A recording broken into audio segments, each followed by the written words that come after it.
Well, let's get this session started, and I'm excited um, to have Chris speak on the obstacle is the way in the latter part of this conversation of this mentor session.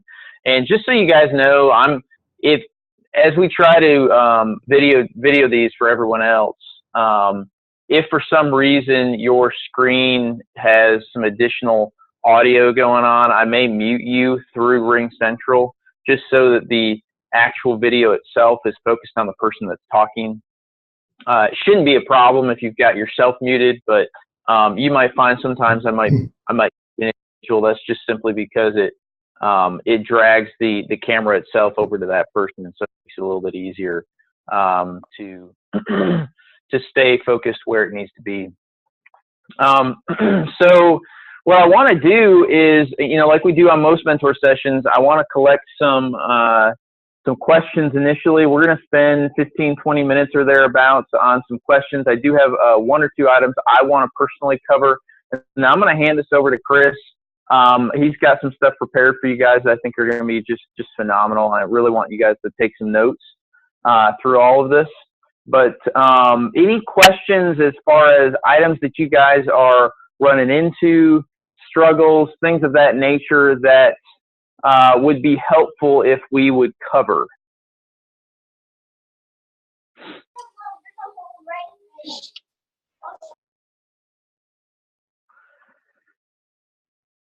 And this is generally where people would talk. Hey, Mike, well, and this one's this was kind of specific, but this happened just yesterday, and I'd put something out on Slack too. We met with a guy. He was 330 pounds, disabled, 53, and wanted, and this kind of seems to be a theme, but he wanted to fully cover his house, but here was his financial limit. Well, first of all, finding anything to even cover with some of his problems was an issue. And it just seems as I'm watching, it's like, obviously I must not be doing something right for success, because he didn't want to go down, on the limits. He doesn't want to go up on his price. And he was reasonable. He wasn't unreasonable on his cost expectations, but we just couldn't get it. And if anybody had any insights on, here's how we could have done that better. So I'm gonna let anyone that's actively in the field right now, I'm gonna let one of you guys kind of try to address that as you've been most, I think, closest to that recently. I've got my responses, but Omar, Jeffrey, Ron, any of you guys that have been in a similar situation, or how do you deal with that type of interaction with a client? Can you repeat that, Mike? There's somebody coming in over everybody. Yeah. Hang on just a second. Go ahead and let me just rephrase this. Go ahead and mute your phone if you can, unless you're talking. That way it won't pick up any side things, any kind of conversation at all. And then when you're ready to talk, go ahead and unmute yourself. That way it'll be a little bit easier. So the question is, Karen was in a situation where the guy was 360 plus pounds, overweight, disabled. His expectation was that he wanted to cover his mortgage fully. Wouldn't come down on the price. How do you interact with a guy of that nature? Is she doing something wrong? Maybe is she setting something up wrong? She's needing some assistance and advice on really how to navigate a client like that. Well, this is Ron. What I would do is, set the expectations up front. Let them know that as you're going through the presentation, that there's some things that he won't qualify for because, it's based on health. If you're male, female, smoke, don't smoke. Somebody like that, I've had that. And they know that they're overweight. And so if you set that expectation up in a nice kind of way, they already start thinking about that. And then when I present it, let's be real. I've asked people, usually they offer it. They'll say, I'm trying to lose weight. I said, well, this is something we could revisit later on when you get down, you know, and you lose that weight. But right now, it's dictated by weight, and weight dictates where you can go with it. And just kind of have a conversation with them about it. They know they're overweight. There's nobody out there who doesn't. And so just setting up that expectation so that you can have that conversation and you're not just blindsiding them. So a lot of it is expectation. Jeffrey, were you going to say something? I saw you kick in. I don't know if you can say something.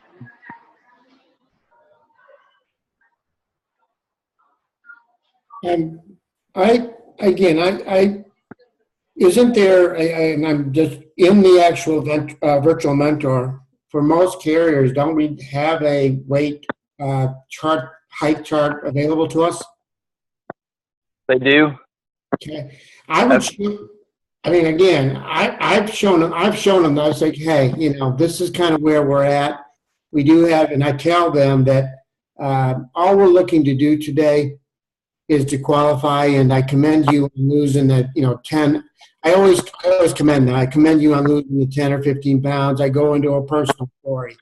And I say, I currently lost 5 pounds in the gym. So, keep it up. And let's see what we can work with some specific carriers, but let's keep our expectations in check. And that is the key. Let's see if you just qualify. That word seems to really go over. I'm only here to see if we can get you qualified. Okay, because we did leave the door open for follow-up with his daughter too, so I have some room to go back and use some of these things. Yeah, so let me just rehash it. I appreciate you guys both kicking this out. I have found in my situation, well, with any client, period, if you're getting into a situation where the client is controlling the conversation, the likelihood of you making a sale is almost zero. You guys got to understand that they don't know how this works. They don't have any idea. You can't go to a Walmart and buy a policy off the shelf. That's not the way it works. Okay, the way it works is we have to make sure you can qualify. We work with 80 plus carriers, but even having that plethora of people doesn't mean that I can qualify you for exactly what you want. So let me understand what you really would like if it was ideal. If we lived in an ideal world, what would you like? And what is your budget? But I can't promise you that we're going to be able to get that. And my job is to make sure that if you're not here tomorrow, that your family at least has something to take care of mortgage. Does that make sense? And you got to get them on the same page of expectation. My job is to qualify you. Make sure that we can get you qualified, like Jeffrey was talking about. And you need to be frank with them. Bob, with the weight that you are, it's going to make it difficult for me to get you exactly what it is that you're wanting. Now, if things change, the options can open up. But what we don't want to do is come in here and have the expectation of paying the mortgage off fully and then leave with nothing, and your family isn't better off having met me and having spent time with us. That's what we don't want to have happen today. Is that fair? Yes. Okay. And then the other thing, and I mentioned this in the chat that you put on Slack in the message. The other thing that I think is very helpful is using small little phrases that help them understand that if they make the decision that you're asking them to make, they're smart and they're wise. So in other words, hey, I totally understand what it is that you're wanting. Let me help you understand what a lot of our smart clients do in exactly the same situation. And I think once we get through this, you're going to understand why it is that they make that decision and why we'll probably move this direction after I help you understand what I think is probably best for you. Okay. So making those little tiny cues, again, if you say things like, this is what our smart clients do, it's a mental psychology thing. They go, oh, wait, I want to be I want to be smart. Yeah. Yeah, so I should listen to it. What do they do? This is exactly what our smart clients do. They're in your specific situation. A little bit difficult to qualify them for it. They've got a mortgage they'd like to pay off, but let me show you what our smart clients do in those situations. When you say those comments, then they're starting to look a little, okay, that makes sense. I want to be that. So a couple of those things I think would be helpful in helping you work through some of that. Anyone else have any other quick questions? I want to spend just 5 more minutes on this, and then I've got one thing I want to show you guys, and then I want to pass it off to the master of Stoic philosophy. Any other questions? Wait, smart agents ask questions, right? That's exactly right. Chris, I can't hear you.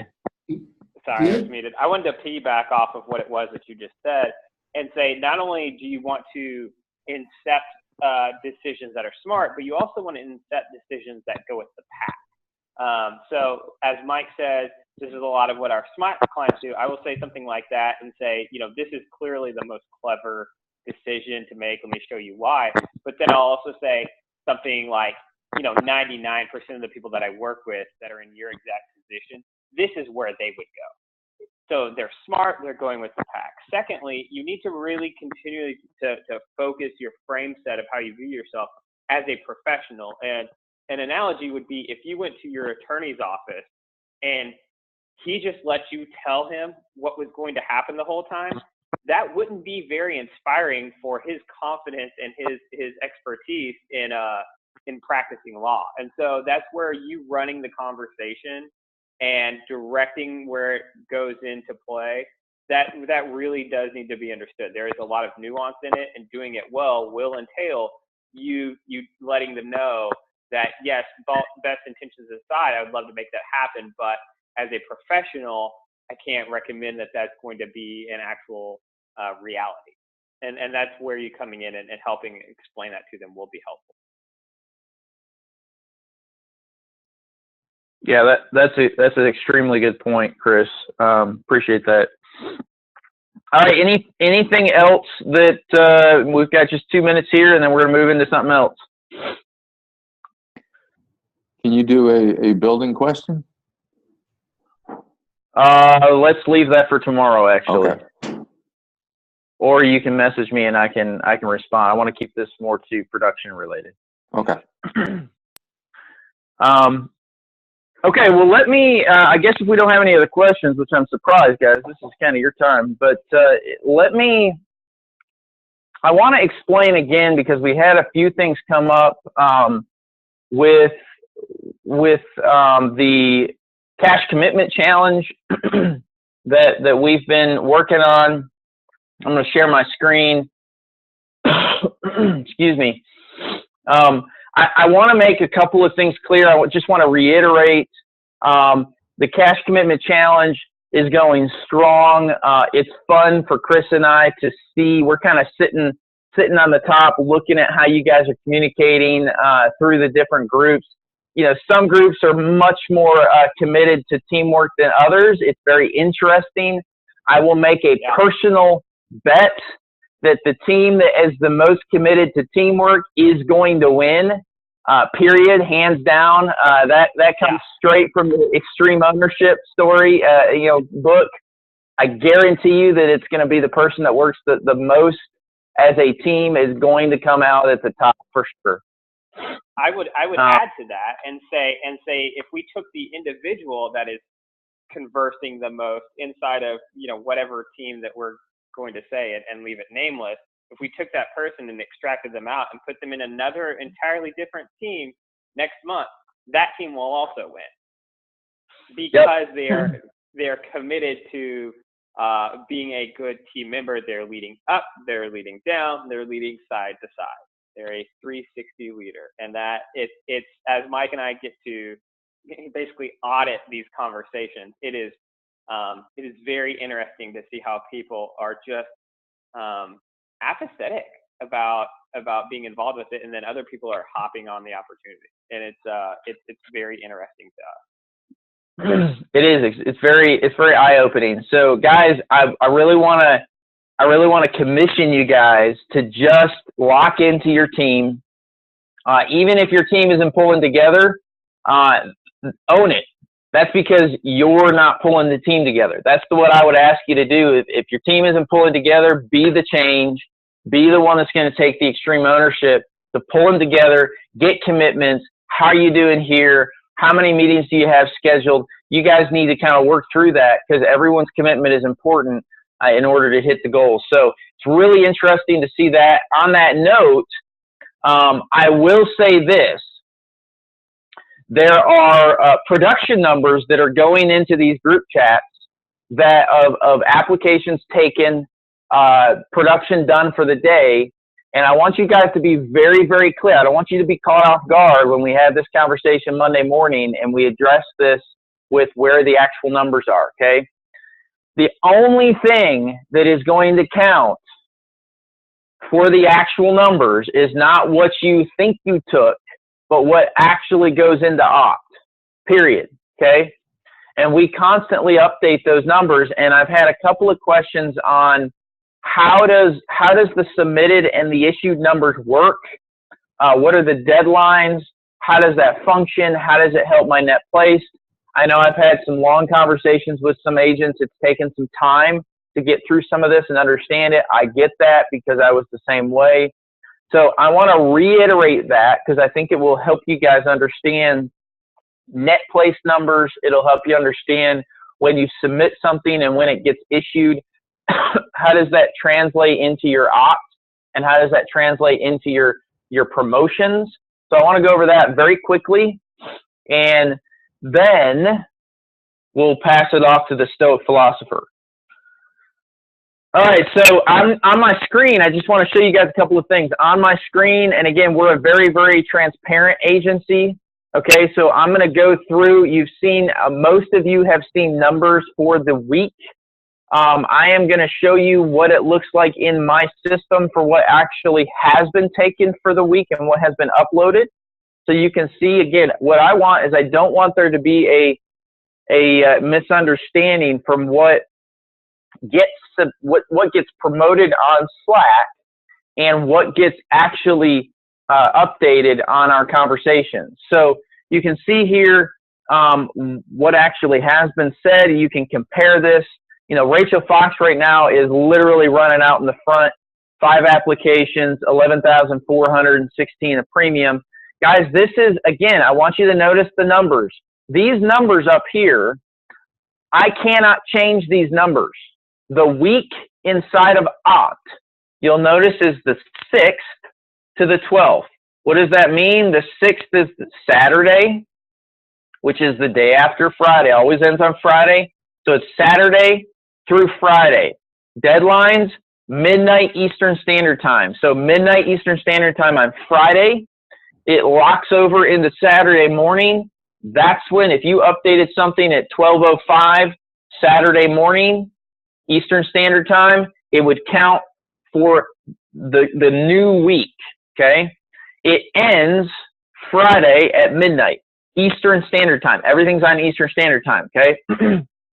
And it's very important you guys understand this because as you get into promotions, as you get into net place, this is going to become more and more and more important. So if you can make this a habit now, then it will just be a part of your culture and a part of your agency and a part of how you understand things as you move into much bigger numbers.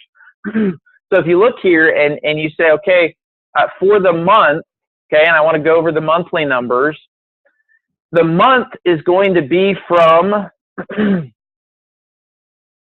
the month is always from the previous month, okay, so December, we're talking about January. January's numbers are going to count from December the 30th, the very last Friday of the month, the day after, okay, so the very first Saturday of the month in December through the very last Friday of January. So our submitted numbers are going to calculate from December 30th all the way through January 26th.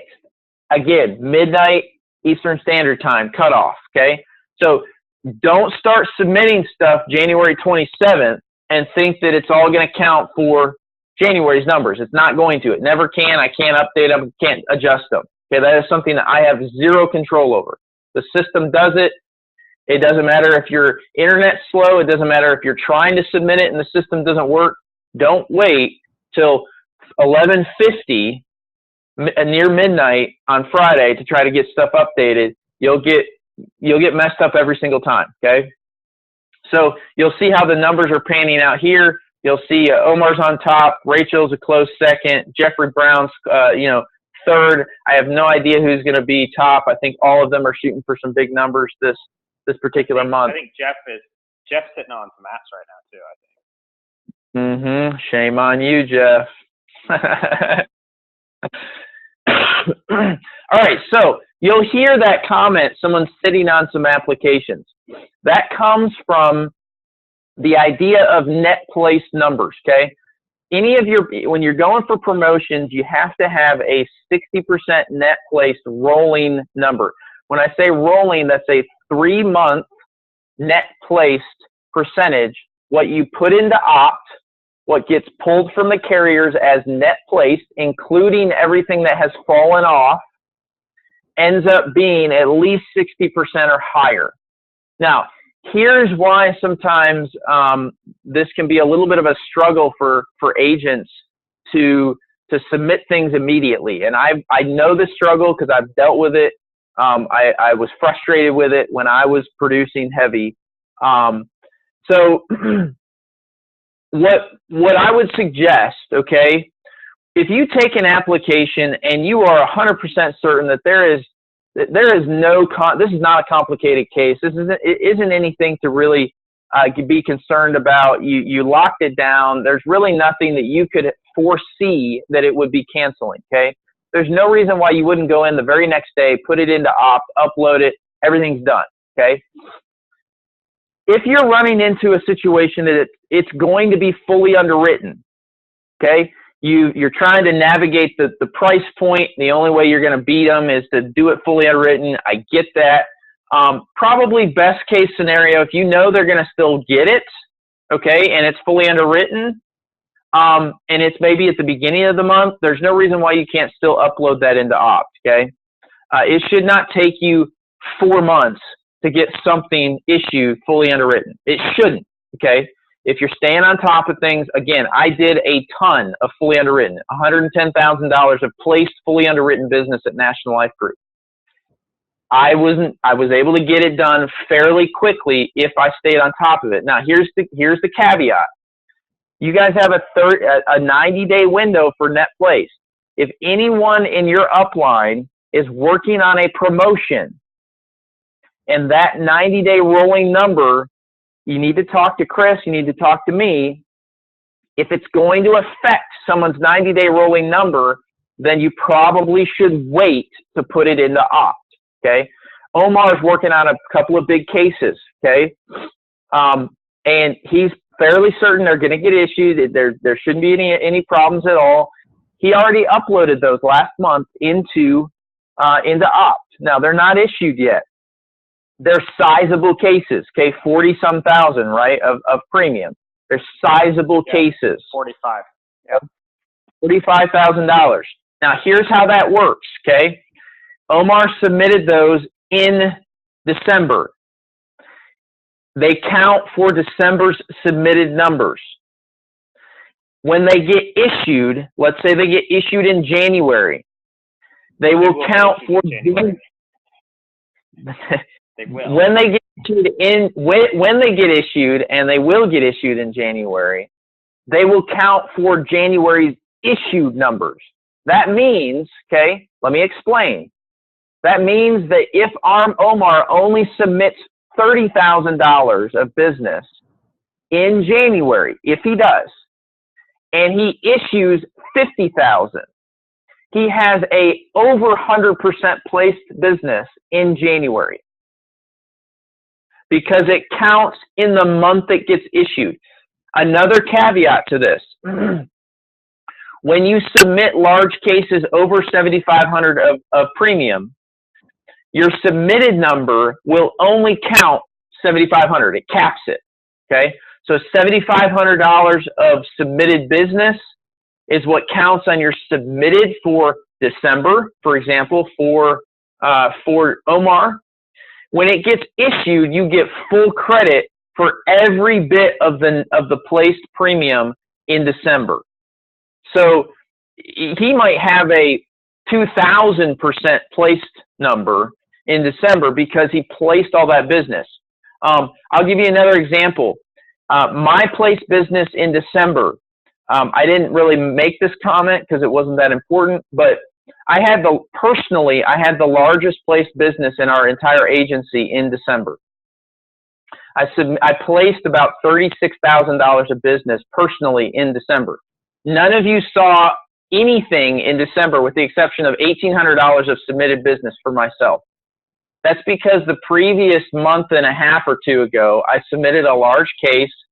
Y'all probably forgot about it, and it got issued in December. Okay, so that helped my agency. It helped the net place numbers. We ended up being about 64% net place, and that helped it. Okay, so the point of this is you guys need to understand that the submitted numbers go for that month. The place numbers goes for the month that it gets placed in, and Symmetry looks at a rolling 90-day number for your promotions.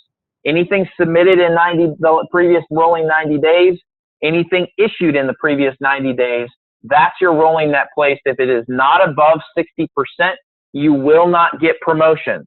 I'm going to get very personal with you guys, and this is the first time I've told the agency, I missed my promotion in December.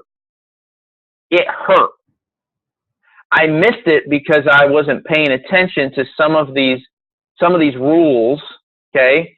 Submitted everything, thought everything was fine, and got a nasty email back saying, we're sorry, submitted again in March, you did not qualify. So we're going to be paying attention to more of this, and the reason why it hurts, guys, is, and let me just be, again, very personal, it's a 5% bump for the agency, okay, 5% bump for me in my income. We placed $125,000 of business last month as an agency. Can anyone do a 5% on $125,000 roughly? What is that? Mike, I think you missed out on about $6,200 to $6,400. That hurts. That does hurt. And that's forever, guys. That's last month. Our agency is doing nothing but growing. Okay? You all will get one of these situations. I've had this happen to me before. It happens, okay? It's a learning experience. I'm not upset. It is what it is, okay? You take ownership of what happens. It's my fault because I didn't pay attention to this stuff, okay? It's no one else's fault but mine. So I want you guys to understand this stuff because I don't want you to get into a situation where you're needing a bump, you don't get a bump, and then you got to wait 2 months or 3 months in order to get it, okay? So it's vitally important, guys, vitally important that you pay attention to the promotion guidelines, you understand them, ask questions, talk to Chris, talk to your upline, talk to your manager, understand how your contract works so that you can get paid accordingly and so that you don't get frustrated with us because of something that you may not understand, okay? I think that's all I really wanted to cover on this. I've got 30 minutes on the button here that I want to pass off. Again, I've said it several times, but we have a resident Stoic philosopher in our midst that has just been studying Ryan Holiday, and I'm excited to just pass this off. Chris has become a great leader. I've seen so much growth in him. I really appreciate his mentorship with his team, guiding his team, leading from the front with mentorship, with recruiting. And I really want to pass this off to him. He's a good friend of mine, good business partner. I'm excited to see him and really, really grow his agency. I know we got a lot of new people inside of his agency on the call. And so I want to pass off to him. He's going to be talking about something that we've spoken about before, but needs to be talked about probably on a regular occasion as it relates to kind of obstacles and understanding the philosophy behind it. So I'm going to pass it off to you, Chris. and super appreciative of your leadership and what you've got to bring to the table today. No worries. Thank you for thank you for letting me do this. Yeah. For those of you who don't know, I actually have a bachelor's in philosophy. I studied philosophy at the University of Arkansas, and have a bachelor's in philosophy, and I actually did my honors thesis on ancient Greek philosophy. So this is something that's right in my wheelhouse. And Mike read this book, and he got really into it, and I think you were just about as excited as I was, because it was a little bit of me getting drunk on my own wine. But the book we're going to cover today is The Obstacle is the Way by Ryan Holiday. And really what it is, it's a conversation on Stoic philosophy. Ryan does a really good job summing up basically just a quote by Marcus Aurelius, who was a Roman emperor. He was around 150 AD to 200 AD. He was considered one of the good emperors. He was actually the last good emperor. And what Marcus Aurelius would do was, at the end of every single day, he would journal, and he would just reflect upon his day. And he was very intelligent man, very well read. And the analog would be someone who was essentially a world leader, the leader of a very large country who's rapidly growing and dealing with a lot of conflict and strife and everything. It takes a certain personality to be able to handle that. And Marcus Aurelius was very good at that. But what happened, and really the focus that I want to build upon, is seeing obstacles and having the perception of them, the action that you can take around them, and the will to know what you can and cannot control. So this is the quote, and I want everyone to take a moment and write this down, because really this is the core tenet of this. Marcus Aurelius wrote, "The impediment to action advances action." So again, I'm gonna repeat that one more time. The impediment to action advances action. And then furthermore, he says, what stands in the way becomes the way. So the meaning of that is that you can see obstacles as opportunities. I think we've all, if we think about it at some point in time, we've all had something come into our life that seemed like, oh shoot, this is it. There's a roadblock in my way. I can't get around it. And it really doesn't have to always be that way. And as you continue to dive into Stoicism, you'll realize that, this isn't some, sort of hoo-ha, law of attraction type of, BS New Age philosophy. This is actual, cognizance of understanding how you react to things. And a core tenet of Stoicism, which is the Stoic school of philosophy, is the domestication of your emotions. So if we think about domesticating your emotions, just like you would domesticate a cow, just like you would domesticate a wild animal, where it still has that in it, but you can control it, then we can always say, yeah, we can't always control what happens in our life. I can't control if some guy is a jerk. I can't control if I'm supposed to talk on Monday morning meeting and I forgot to get gas and I run out of gas and then get in a car accident and get stuck. I can't control that, but I can control how I react to it. And I can not have a complete meltdown. And I can see this as an opportunity to practice gratitude and kindness. And I can say to Mike, yeah, everything's great. People are amazing. I had 8 people help me push my car up this, one of the steepest hills in Fayetteville. And I actually thanked the guy and gave him my business card, and now he's going to possibly come work for us. I can control how I react to that.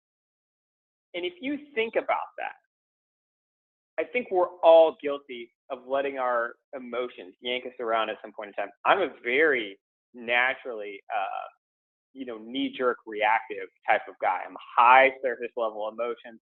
I feel very deeply.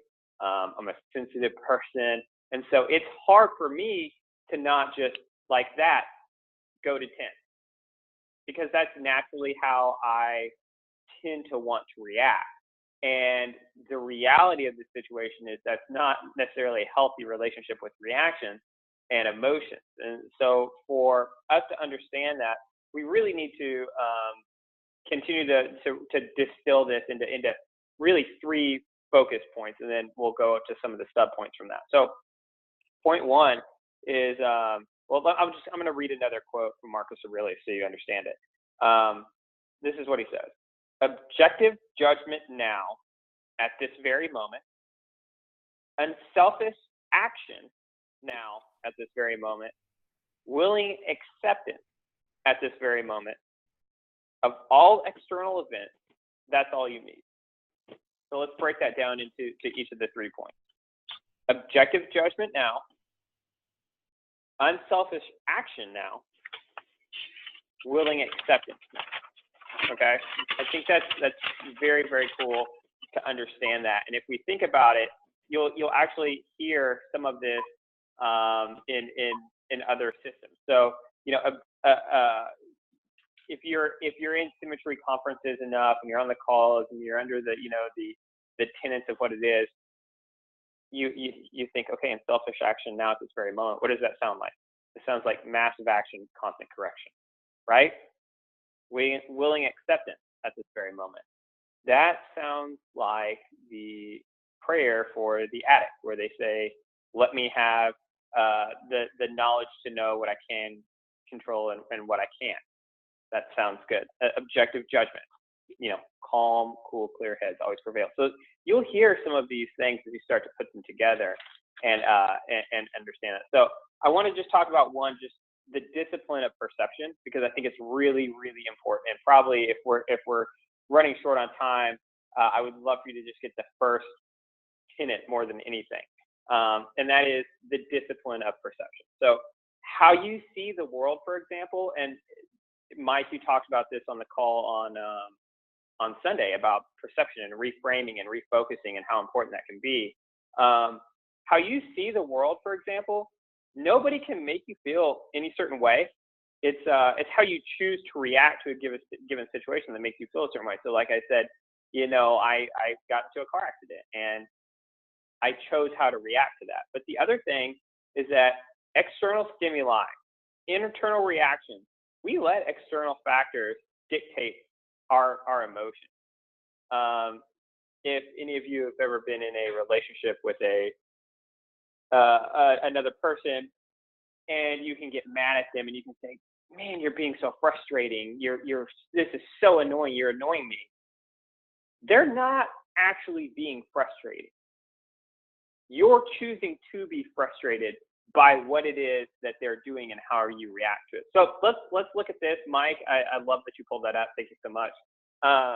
So just big idea 1, discipline of perception. Let's look at this. J.D. Rockefeller, one of the richest men in the world ever in the history of the world, had a business opportunity essentially to where he was going to be given a very sizable amount of money, $500,000. He was going to go find oil fields to drill, and what he did was he really found out that, and he was a young man, very smart man, hadn't made his fortune yet, and this would have been a life-changing opportunity for him, and he had the actual cognizance and frame of mind to say, you know what, actually, rather than taking your money and running this thing and finding out it's not going to work, I've done the analysis and we've done the research. It's not a good business opportunity. And he returned all the money.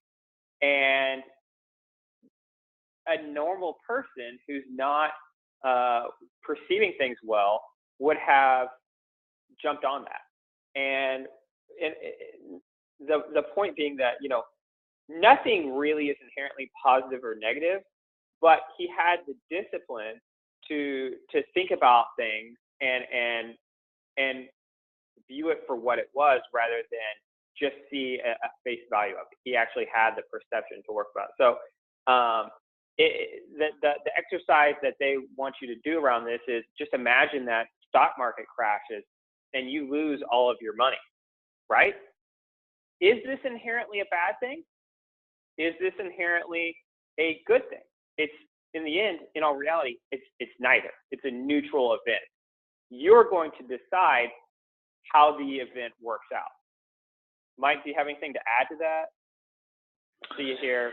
Well, yeah, I would say, and I love that it brings up the stock market side, because you know, the stock market falling like that is only bad if you have money in the market and you decide not to put money back into the market. Because when the market falls, if you choose to put money and invest in an opportunity that will rise, then it could be an extreme. I mean, when the markets fail, that is when the wealthy get wealthier.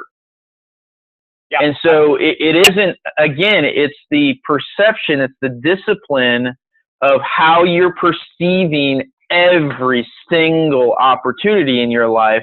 When a client cancels a policy, is that an opportunity to get frustrated? Or is it an opportunity and a perception that you need to have that, what did I do to cause this? What could have I done to make this different? How can I improve in order to make sure that I'm a better leader, so that as I teach other people, this doesn't happen to those that I lead moving forward? So it's all about being highly disciplined about the perceptions you're allowing yourself to perceive certain things in a certain way. And it's really, I think, Chris, for me in my own personal life, it's being aware of how I'm perceiving things. You know, that's like the first trigger. The first trigger is, wait a second, I just saw this in this particular way. What if I saw it differently? Yeah. And sometimes I may not. Sometimes I may choose to view it the same way I originally perceived it, and that's fine. But I think being self-aware of the fact that I am perceiving things a certain way, you know, in my own relationship with my wife, you know, and those of you that are dating or married, you know, you probably will understand that men view things differently than women. That's just a common fact, okay, period.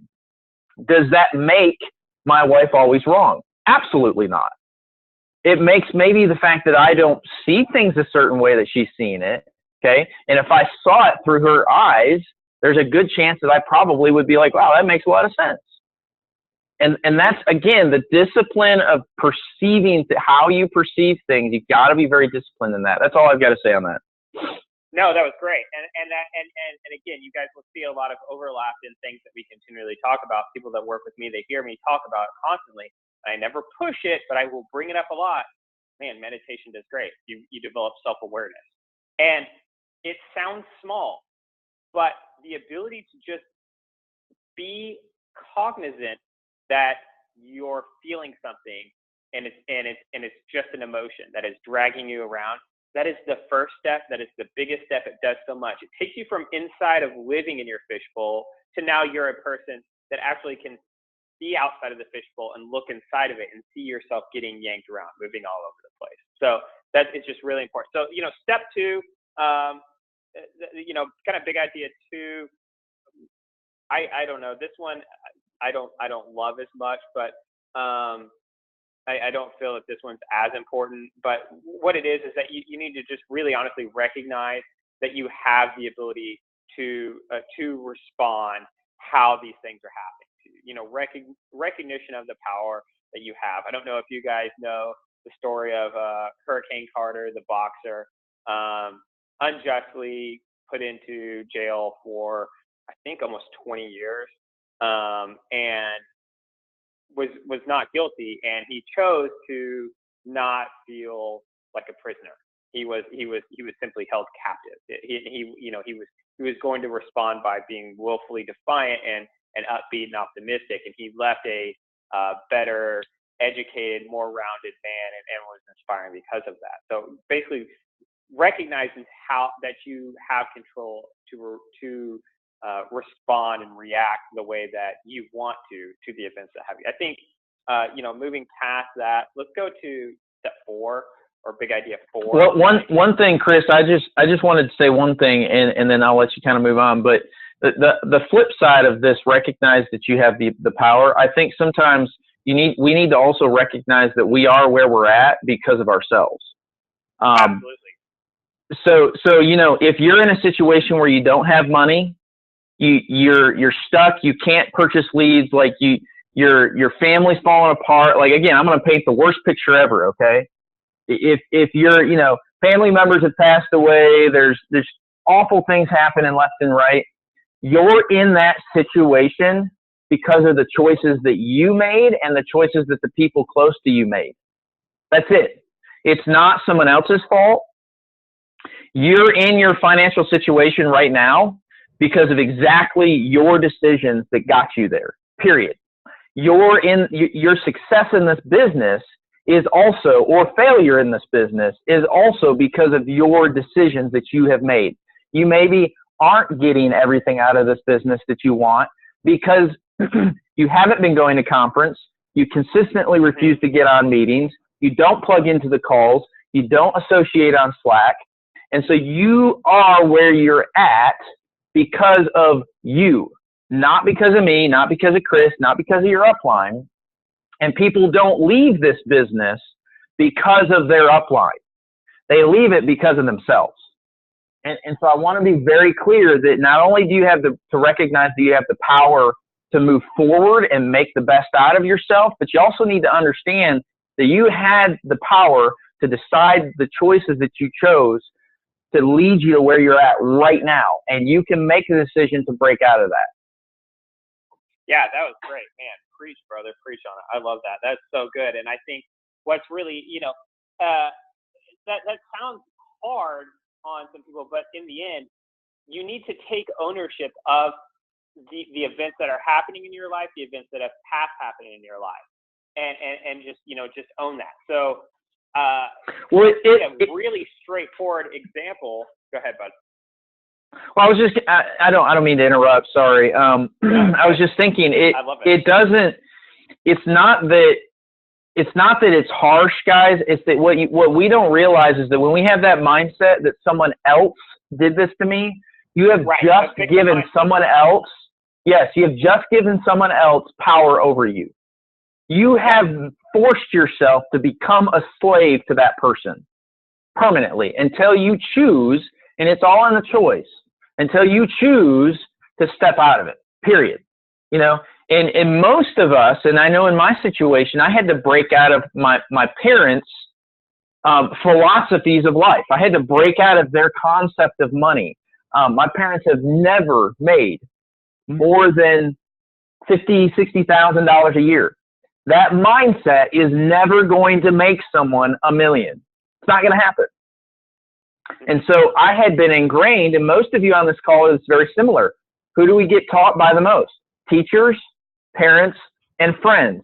When we make financial decisions, who do we call? Our friends that are broke, paycheck to paycheck, 9-to-5 jobs. We call our parents. Hey, Dad, what do you think about this? He doesn't have anything saved. He's not well off.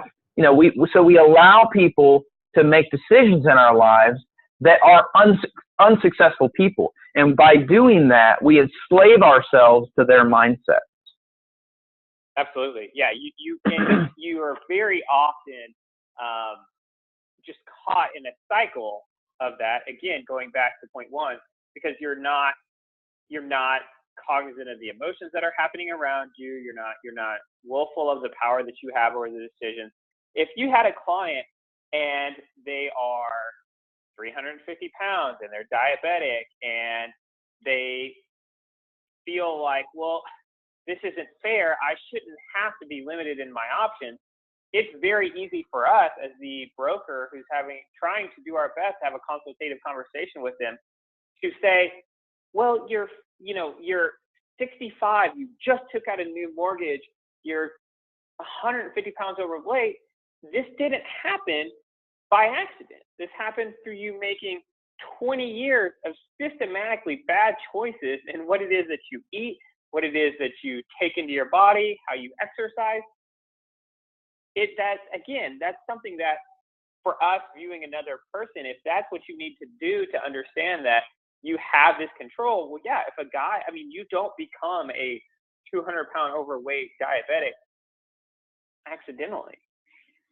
And I would add to that, oftentimes newer agents, and this is not, again, Karen, we're not picking on you.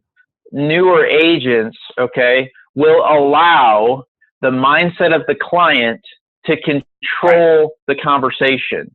And what we as an agency have to get in control of is controlling our own perception of reality of what these situations. Let me make sure that you understand that I understand that you want X, but I'm not the type of person to just jerk your chain around. You can't get X, and here's why. You can't get full mortgage protection, and here's why. And even if you could get it, I would not tell you to purchase it. I've said that very bluntly to clients. Mm-hmm. I understand that's what you want. It's like going to a doctor and say, hey, doc, I think I need some morphine to help my pain. And the doc says, no, you need surgery.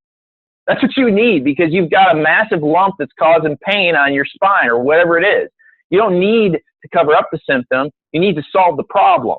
And so sometimes you got to go into these conversations and control them and make sure that their perception leaves the client better off even if they don't purchase a product. That's the perception that you got to have going into these meetings. You control the situation. You're the advisor. You're the one that knows about how this stuff works, not them. Yeah, and piggybacking on that in a situation that would make sense. Let's say you're in a meeting and it is going sideways. The worst thing to do is to panic, to let the wheels fall off, to let everything go sideways. I think this is such a cool example. John Glenn, when he flew into space the very first time, his heart rate never rose above 100 beats per minute. And that sounds crazy because, I mean, that is terrifying. It is, sometimes those rockets will take off so much that they can borderline break ribs because the pressure on you is so much. And why wasn't his heart going over 100 beats per minute? Was he like cool as a cucumber?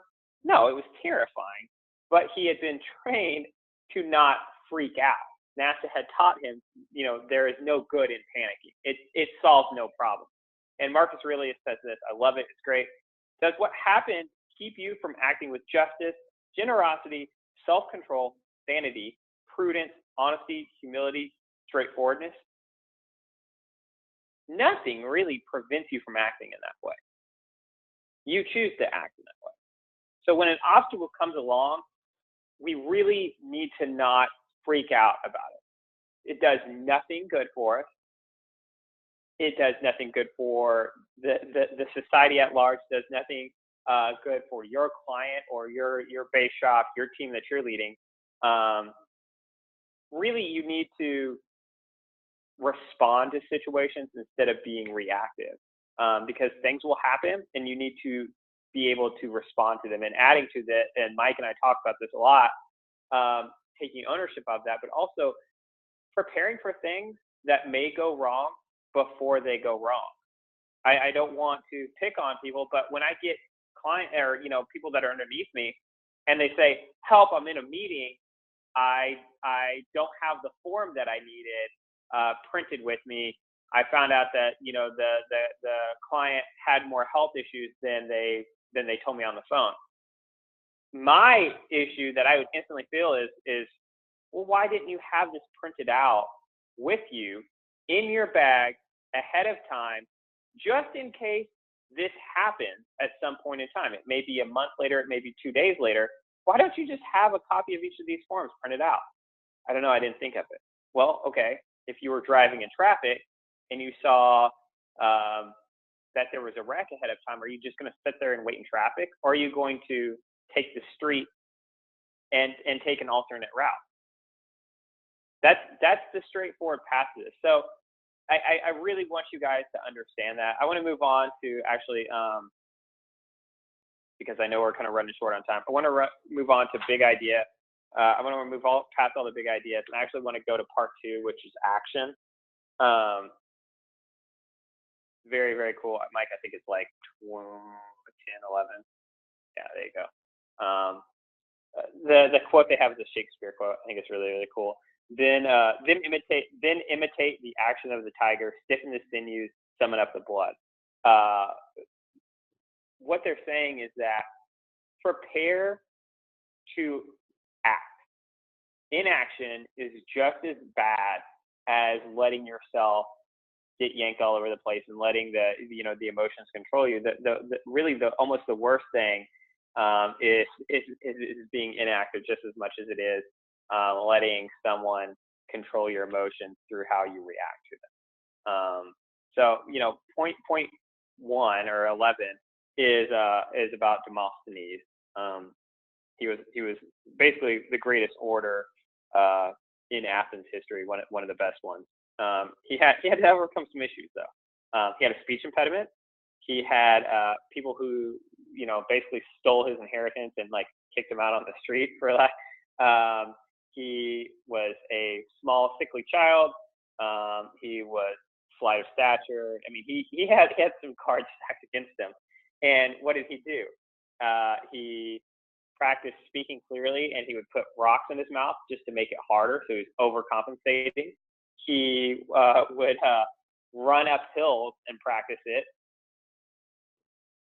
while sprinting. And then he would also he would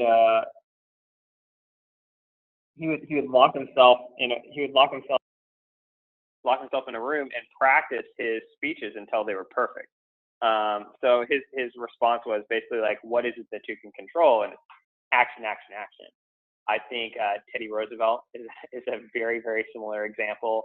He was a small, sick kid with asthmatic, and he just practiced exercising and chest expanding exercises.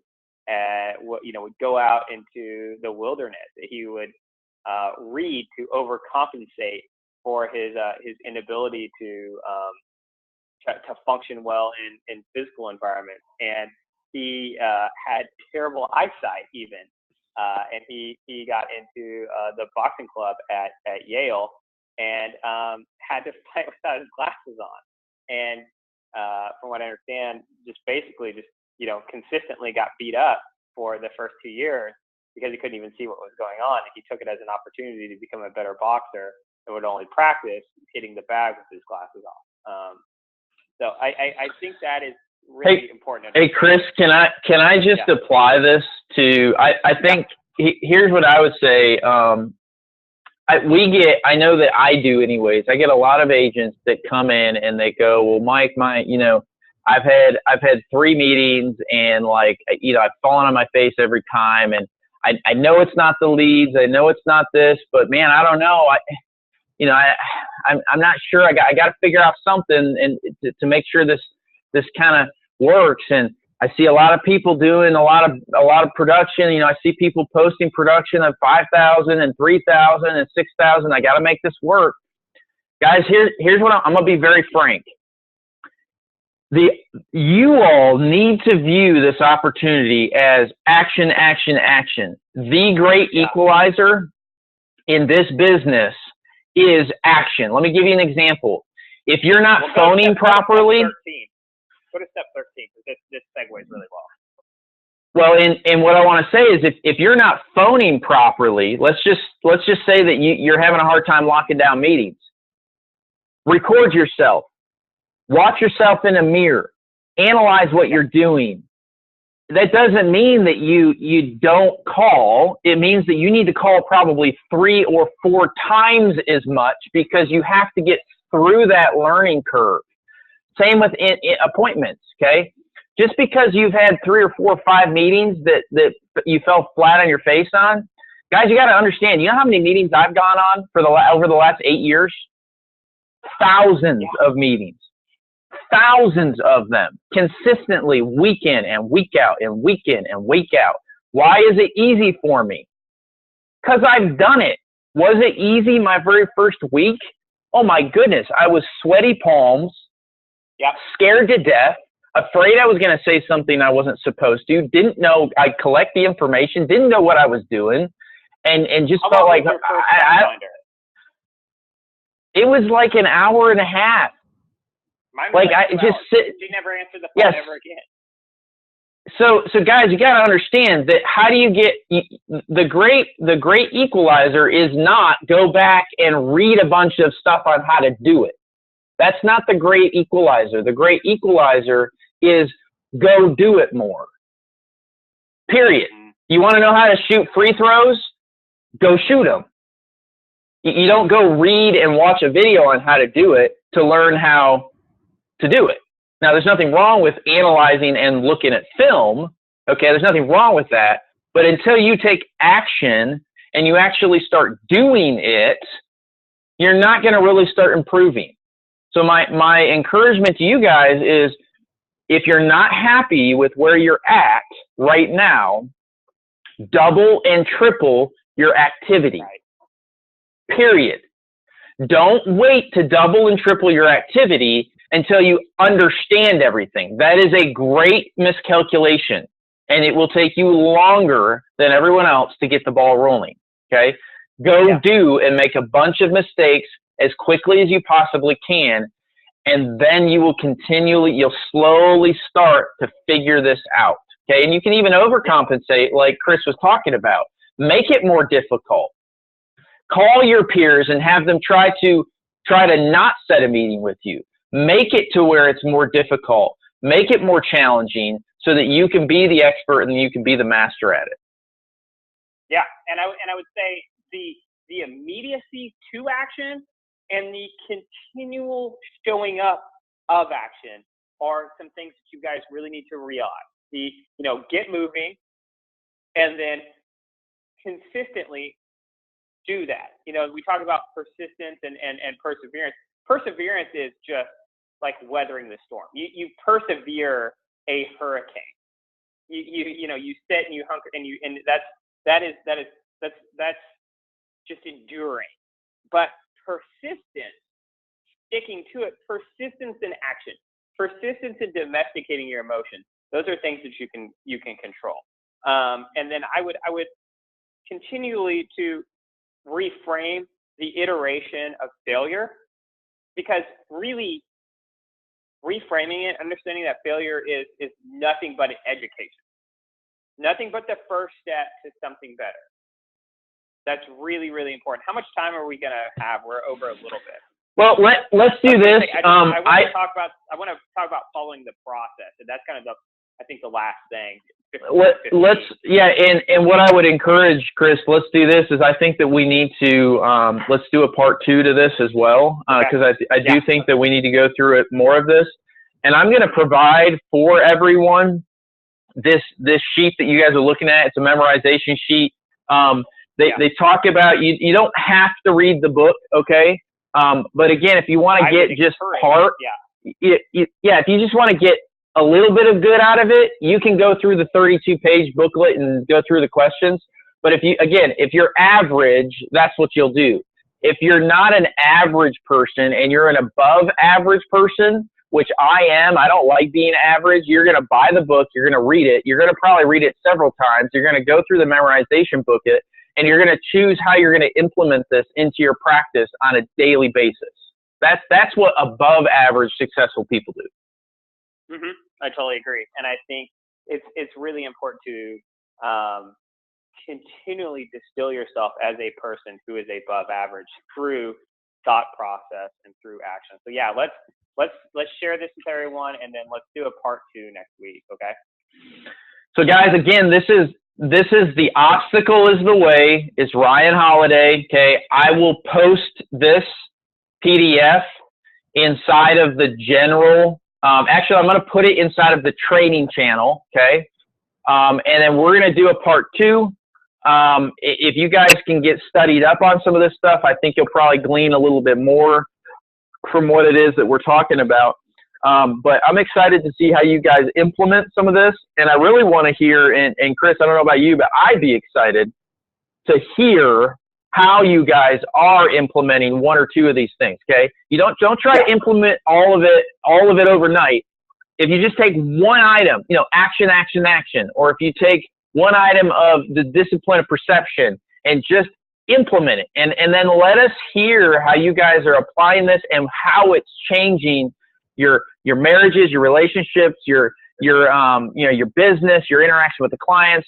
That's what we want to see. Because again, guys, our culture is if you're not getting better, if we're not impacting people, if we're not making people better, then what is the point? So make sure you're improving yourself so that you can help improve others. Yeah. That's all I've got. No, it's great. And I want you guys to continually hear how different this culture is, how markedly opportunistic and straightforward and transparent, how big of an opportunity you have to, through just adopting the information and the good that we are trying to provide to you, how you can benefit your family, your clients' families, society at large, as well as, again, making good money. There is not anything like this that a lot of you guys have as an opportunity. And so if you really get with the system and really take advantage of it for what it is, this will change your life. And it starts today through domesticating your emotions and through taking action. I don't have anything else. I think we should wrap it up and do part 2 next week. No, it's good. Guys, you have a great week. Again, a reminder, tomorrow we're having builders mentor session. So those of you that are focused specifically on building, make sure you're on that call. Other than that, have a phenomenal week. Continue to get things uploaded into Opt. Appreciate each one of you. I am really excited to be able to give out numbers on Monday morning for the cash commitment challenge. I think that you guys are going to really tear it up over the next couple of days. Make sure you get things uploaded in the system, and I'm excited to see how the week ends. Appreciate you guys. Be blessed. Goodbye.